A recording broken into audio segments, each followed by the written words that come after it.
Thank you very much for having me. No sporting movement is too big to fail. The Olympics is no exception. When I close my eyes, I can see myself as an energetic 9-year-old boy. Out of hundreds of kids from around the city, the Cycling Club have selected me to join their first ever talent identification program. My first few months have been so much fun with my new friends. But deep down, I know that I'm not here just for fun. It's August 2004. I'm watching the men's 10 meter synchro final at the Athens Olympic Games, and the British team are celebrating history. They've won their first Olympic diving medal in 44 years. The camera pans over the crowd, Union Jacks waving, people cheering. The divers step onto the podium, full of emotion. A silver medal is hung around their necks, and olibri is placed on their heads. And my Olympic dream is sparked. With that being said, my name is Yona Knight-Wisdom. I represented Jamaica in diving at 3 Olympic Games, and I was co-captain of the Paris 2020 team. And I'm a 4-time international silver medalist. That's right, people. I'm a serial run-up. Approximately 1 in 500,000 people on this planet can call themselves an Olympian. So it's a very exclusive group. The saying goes, once an Olympian, always an Olympian. But there might not be many more generations of Olympians to come if something doesn't change. Let me explain. Approximately, according to the University of Oxford, every Olympics since 1960 has been delivered over budget. These figures show the billions of US dollars that have been spent on the last 10 games. Sochi 2014 in the middle and Rio 2016 were by far the most expensive. Next was London 2012 and then Tokyo 2020, which was ruined by the pandemic.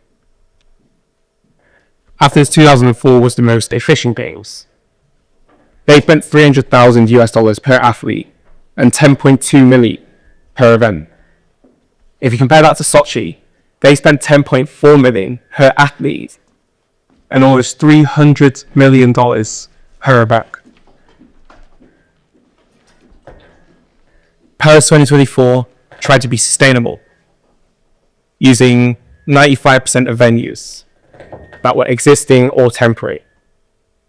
But those games still cost $8.7 billion to run. LA 2028 are following the sustainability trends set by Paris, with all venues being existing or temporary. Swimming, for example, we held at the $5.5 billion SoFi Stadium, which is home to the NFL's LA Rams and LA Chargers, and it's already hosted a Super Bowl.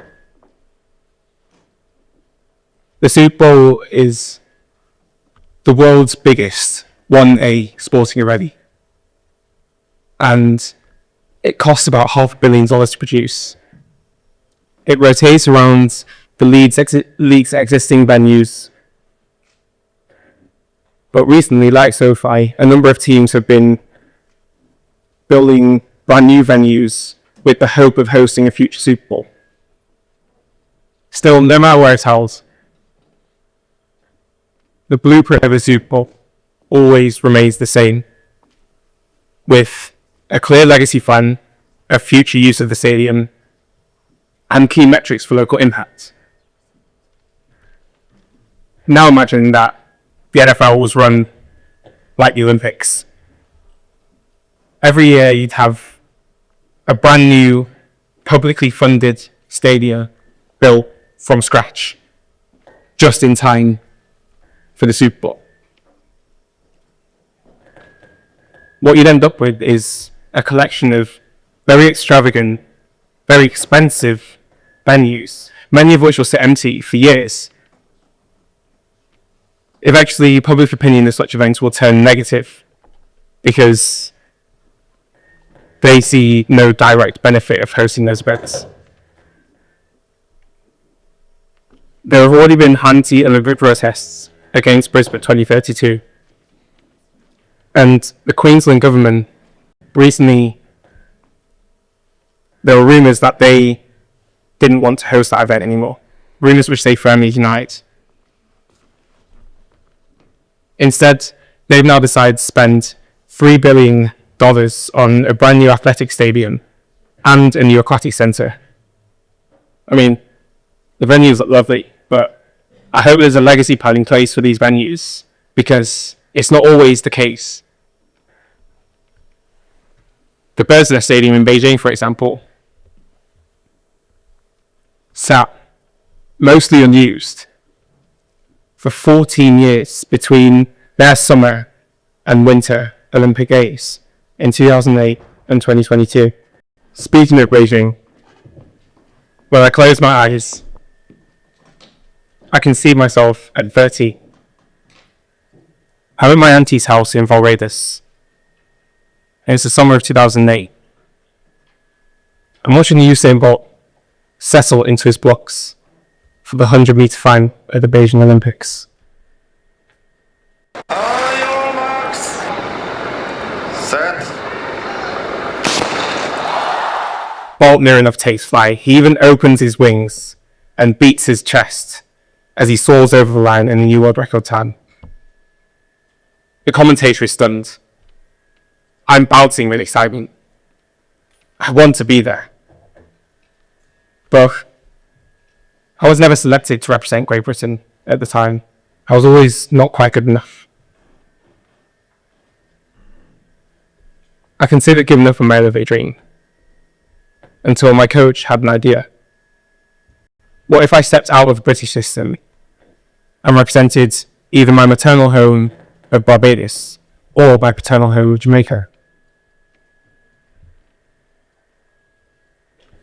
But what if the Olympics became so expensive that the world couldn't continue to believe in it?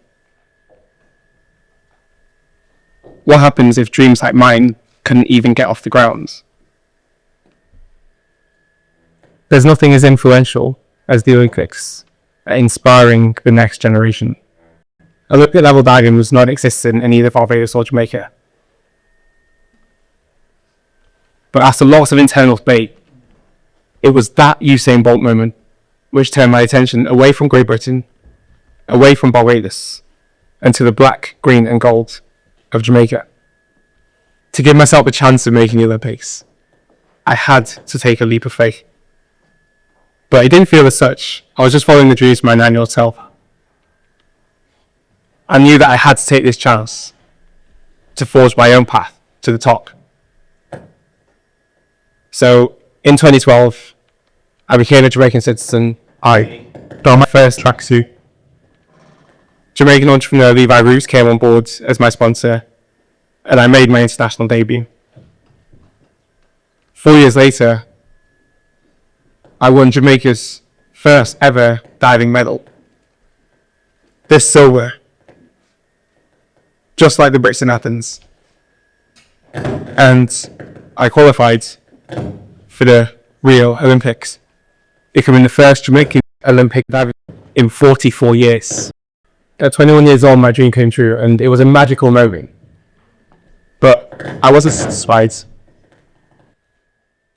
After 3 Olympics, I don't think anyone would have questioned me if I decided to cut on to LA 2028. But quite frankly, at my age, and since I've never been paced dive, pushing on would have been a financially irresponsible decision. Many athletes dream of retiring on their own terms at the highest level.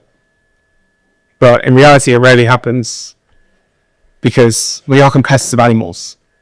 We always want more, and we keep pushing for whatever more is until our body literally screams at us to stop. People are surprised that I retired after Paris. But for me, it felt like a natural step in my journey.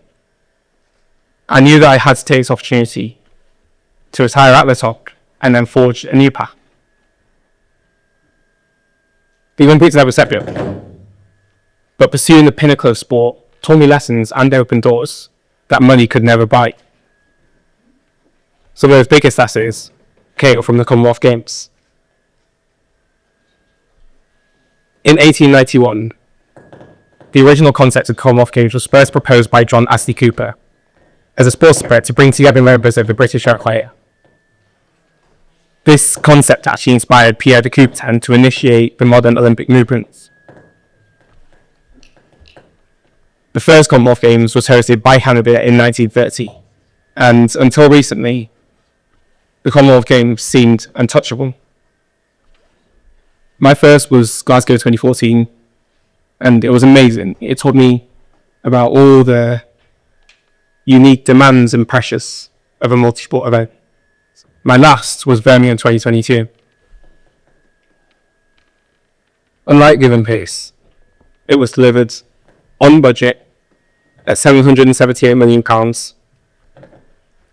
It brought significant investment to the city with a legacy of world-class venues and desperately needed upgrades. But the following year, Birmingham City Council effectively declared itself bankrupt because the Games meant our key resources were diverted away from major issues.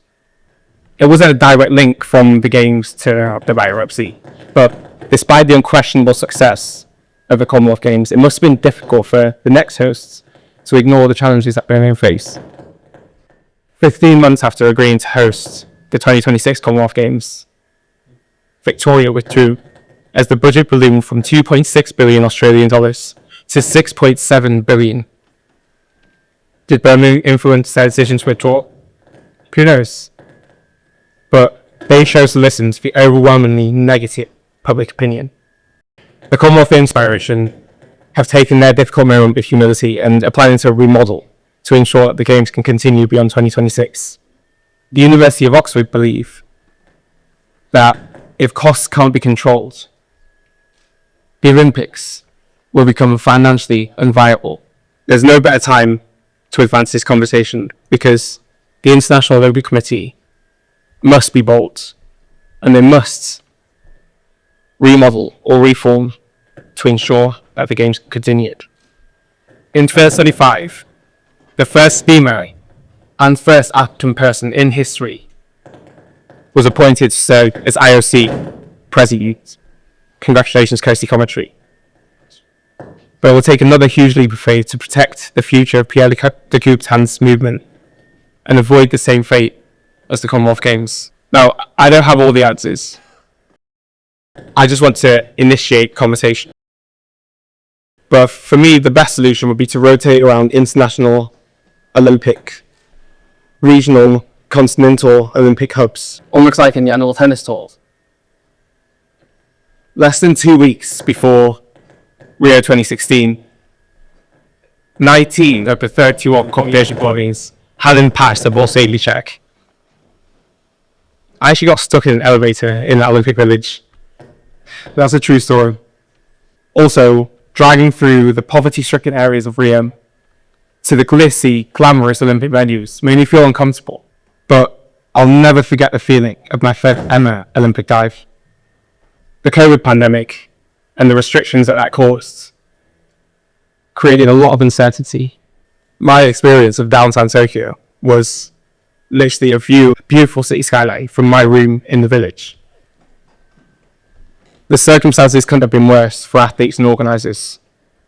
Yeah, there were still so many memorable moments. Yes, the Eiffel Tower made for a stunning backdrop behind the Paris 2024 Games. But the Olympic Village and the diving pool were so far away that I barely got a chance to see it. Despite all this, as an athlete at the Olympics, you feel on top of the world.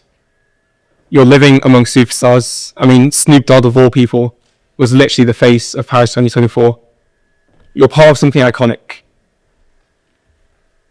You're representing your country and the world is watching. It's the best kind of pressure.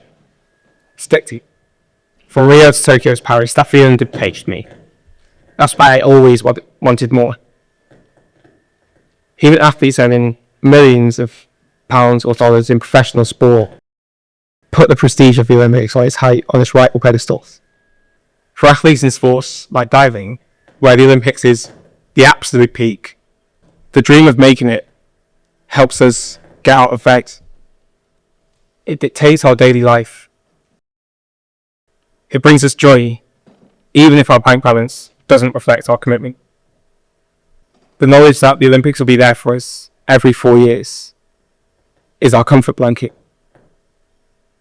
The chance to compete for an Olympic medal makes all the sacrifices, blood, sweat and tears absolutely worth it.